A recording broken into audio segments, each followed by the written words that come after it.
Welcome to special analysis. నేను రమ్మ మండువా. ఈరోజు అనాలిసిస్లో భాగంగా మనం తీసుకోబోతున్న టాపిక్ ఏంటంటే తెలంగాణలో పార్టీని బలోపేతం చేద్దాం, టీటీడీపీ నేతలతో చంద్రబాబు నాయుడు చర్చలు అని చెప్పేసి నేను ఒక టైటిల్ పెట్టడం జరిగింది. ఎందుకంటే లేటెస్ట్గా జరుగుతున్న పరిణామాలు, తెలంగాణ రాజకీయాల వేదికగా జరుగుతున్న పరిణామాలు టీడీపీ క్యాడర్లో కొంత హోప్ను అయితే తెర మీదకి తీసుకొస్తూ ఉన్నాయి. ఇక్కడ మనం చూసినట్లయితే లేటెస్ట్గా మొన్న పంచాయతీ ఎలక్షన్స్లో చూసాం. పంచాయతీ ఎలక్షన్స్లో మొత్తం రాష్ట్ర వ్యాప్తంగా కాంగ్రెస్ హవా కొనసాగినప్పటికీ ఆటోమేటిక్గా అది సింబల్ అయిన ఎలక్షన్స్ కాబట్టి ఆ కాంగ్రెస్ హవానే కొనసాగుతూ వచ్చింది. బట్ ఆ ఎలక్షన్స్లో కూడా మనం చూస్తే కరీంనగర్ లాంటి చోట, చొప్పదండి కాన్స్టిట్యున్సీ లాంటి చోట, నల్గొండలో కొన్ని చోట్ల, అదేవిధంగా ఎస్పెషల్లీ ఉమ్మడి ఖమ్మం జిల్లాలో కొన్ని చోట్ల టీడీపీ తన సత్తా ఏంటో చాటి చెప్పింది. ఒక లీడర్ లేకపోయినా, సరైన నాయకుడు లేకపోయినా తమను నడిపించేవాడు. అప్పుడే చాలా సీరియస్ చర్చ జరిగింది. ఏంటంటే చంద్రబాబు నాయుడు పార్టీ మీద ఇప్పటికైనా ఫోకస్ పెట్టాలని చాలామంది డిమాండ్ చేస్తూ వచ్చారు.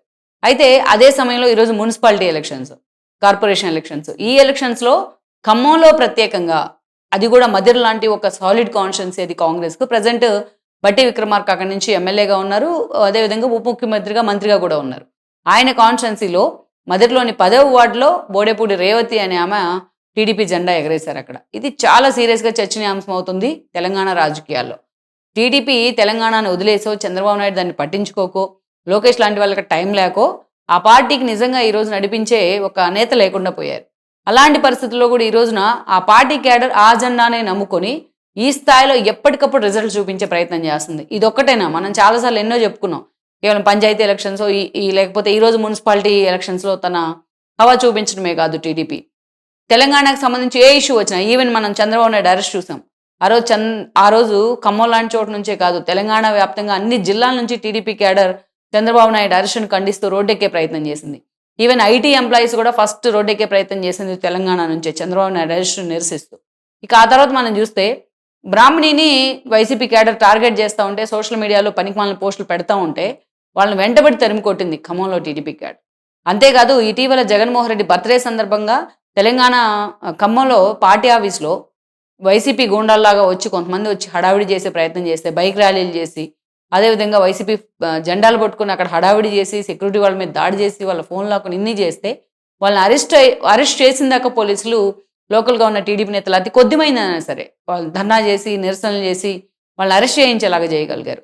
ఇలా ఏ ఇష్యూ వచ్చినా ఇంకా తెలంగాణలో టీడీపీ క్యాడర్ ఉంది, టీడీపీ క్యాడర్ని సరైన దారిలో పెట్టే నేత వస్తే కరెక్ట్గా పార్టీని ఎగ్జిక్యూట్ చేసుకోవచ్చు, పార్టీకి పూర్తి స్థాయిలో పునర్వైభవం కూడా తీసుకురావచ్చు అని చాలామంది మాట్లాడుతూ ఉన్నారు.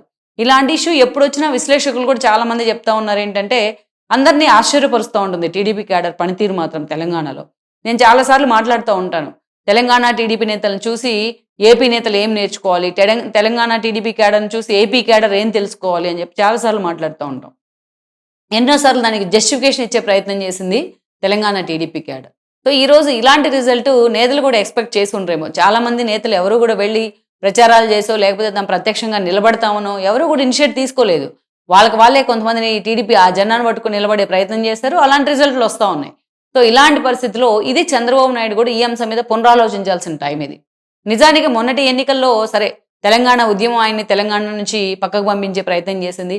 కేసీఆర్ లాంటి వాళ్ళు దీన్ని చంద్రబాబు నాయుడు అంశాన్ని ఒక ఆయుధంగా వాడుకునే ప్రయత్నం చేసి చంద్రబాబు నాయుడిని తెలంగాణకు బూచిగా చూపించి తెలంగాణ నుంచి తరిమేసే ప్రయత్నం చేశారు. అంతేకాదు ఒక ఓటుకు నోటు కానీ, అదేవిధంగా ఒక రిటర్న్ గిఫ్ట్ లాంటి అంశాలు కానీ దీంట్లో వచ్చినవే, ఈ ప్లాన్లో భాగంగా వచ్చినవే.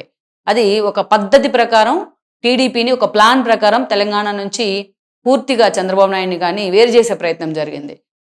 ఏదైతే రాజకీయంగా ఆయన అలా కుట్రలతో వేరు చేసే ప్రయత్నం చేసినా తెలంగాణతో టీడీపీకి ఉన్న బాండింగ్ అయితే మాత్రం క్యాడర్ ఇప్పటికీ మోస్తానే ఉంది, ఇప్పటికీ క్యారీ ఫార్వర్డ్ చేస్తానే ఉంది. సో అలాంటి పరిస్థితుల్లో ఈరోజు చంద్రబాబు నాయుడు మొన్నటి ఎన్నికల్లో గెలిచిన తర్వాత, ఎందుకంటే ఆయనకు కూడా తెలుసు మొన్నటి ఎన్నికల కంటే ముందు తనను అరెస్ట్ చేస్తే ఆ రోజు కూడా 2-2 ఆయన పోటీ చేయొద్దని నిర్ణయం తీసుకుంటే, ఆ రోజున తక్కువ టైమే ఉంది, పోటీ చేయొద్దని నిర్ణయం తీసుకుంటే ఆ సెన్సిటివ్ టైంలో కూడా తెలంగాణ టీడీపీ క్యాడర్ మొత్తం కూడా కాంగ్రెస్ వైపు ర్యాలీ అయింది. తెలంగాణ టీడీపీ జెండాలు కాంగ్రెస్తో కలిసి పనిచేశాయి. ఆ రోజున ఖమ్మం లాంటి చోటే మనం చూసాం, విజువల్స్ కూడా ఉన్నాయి. అయితే ఇలాంటి సిచ్యువేషన్ను నిజంగానే టీడీపీ క్యాడర్ని కూడా, టీడీపీ నేతను కూడా ఆశ్చర్యంలో పడేసింది. అందుకే ఆయన ఏపీకి సీఎం అయిన తర్వాత స్టార్టింగ్లో దాదాపు ఒక 3-4 నెలలు తెలంగాణలో పార్టీ ఆఫీస్కి వచ్చేవాళ్ళు. ఏదైతే కేవీఆర్ పార్క్ ఎదురుగా ఉన్న పార్టీ ఆఫీస్కి వచ్చి ఆ పార్టీ ఆఫీస్లో కూర్చునేవాళ్ళు. ఆ పార్టీ ఆఫీస్లో కూర్చున్న సందర్భంలో చాలామంది ఆయన కలుస్తూ ఉండేవాళ్ళు. ఆ పార్టీ ఆఫీస్ కూడా కళ ఉండేది, అందరూ వస్తూ ఉంటే వీళ్ళే కాదు, బీఆర్ఎస్లోకి వెళ్ళిపోయిన చాలా మంది నేతలు ఆ రోజు చంద్రబాబు నాయుడుతో భేటీ కావడం జరిగింది. బీఆర్ఎస్లో ఉన్న అసంతృప్త నేతలు, బయటకు వచ్చిన తీగల కృష్ణారెడ్డి లాంటి వాళ్ళు కూడా చంద్రబాబు నాయుడుతో కలిశారు. పార్టీని మీరు బలోపేతం చేస్తామంటే మేము మీ వెంట నడవడానికి సిద్ధంగా ఉన్నామని చెప్పి కూడా ఆయన కన్వే చేసే ప్రయత్నం చేశారు. ప్రజెంట్ బీఆర్ఎస్లో ఉన్న జీహెచ్ఎంసీ పరిధిలో ఉన్న ఏదైతే ఎమ్మెల్యేలు కూడా ఆ రోజు చంద్రబాబు నాయుడుతో భేటీ కావడం జరిగింది. ఒక గాంధీ దగ్గర నుంచి ఒక వివేకానంద దాకా, ఒక మాధవరం దాకా చాలా మంది భేటీ అయ్యే ప్రయత్నం చేశారు. అలా పాత నేతలు అంతా వచ్చి చంద్రబాబుని కలుస్తూ వచ్చారు.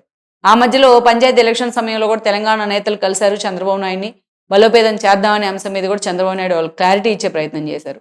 అయితే ఈ రోజు ఏపీలో ఉన్న ఇష్యూస్, రాష్ట్రం జగన్మోహన్ రెడ్డి పాలనలో 40 ఏళ్ళు వెనక్కి వెళ్ళింది. ఈరోజు వచ్చి వెళ్ళిన పెట్టుబడిదారులు అంతా కూడా మళ్ళా జగన్మోహన్ రెడ్డి దగ్గర భయపడి తమ కంపెనీలు తీసుకుని వెళ్ళిపోయారు. అలాంటి వాళ్ళని ఒప్పించాలి, అలాంటి వాళ్ళని రాష్ట్రం మీద ఒక నమ్మకం కలిగించాలంటే రెట్టించిన పని చేయాలి. ఆ రోజు ఒకసారి చెప్తే సరిపోయింది, ఈరోజు 10 సార్లు చెప్పాల్సి వస్తుంది. సో అలాంటి సందర్భంలో ఏపీ మీద ఎక్కువగా ఫోకస్ పెట్టాల్సిన అవసరం ఈరోజు చంద్రబాబు నాయుడుకి ఏర్పడింది. అందుకే తన టయాన్ని ఆయన కేటాయించలేని పరిస్థితులుగా ఏర్పడుతూ ఉన్నాయి తెలంగాణలో. అయినా సరే ఈరోజు ఇలాంటి రిజల్ట్ చూసిన తర్వాత చంద్రబాబు నాయుడు కూడా ఈరోజు పునరాలోచించి సీరియస్గా ఫోకస్ పెట్టాల్సిన సందర్భం వచ్చింది. ఆయన కూడా ఈ రిజల్ట్ గురించి ఆరాధిస్తూ ఉన్నారు. ఇప్పటికే కొంతమంది తెలంగాణ టీడీపీ నేతలతో కూడా ఆయన మాట్లాడారు. నిజంగానే పార్టీ మీద ఫోకస్ పెట్టే ప్రయత్నం చేద్దాం అని చెప్పి కూడా ఆయన వాళ్ళతో చెప్తా ఉన్నారు. సో త్వరలోనే పూర్తి స్థాయి కమిటీలను కూడా నియమించే ప్రయత్నం చేద్దామని కూడా కొంతమంది నేతలతో ఆయన మాట్లాడినట్టు నాకు సమాచారం. సో ఓవరాల్గా మాత్రం తెలంగాణలో టీడీపీకి పునర్వైభవం రావాలి అంటే, కనీసం టీడీపీ తలెత్తుకొని నిలబడాలి అంటే చంద్రబాబు నాయుడు సీరియస్గా ఇక్కడ ఫోకస్ పెట్టాల్సిన అవసరం అయితే ఉంది.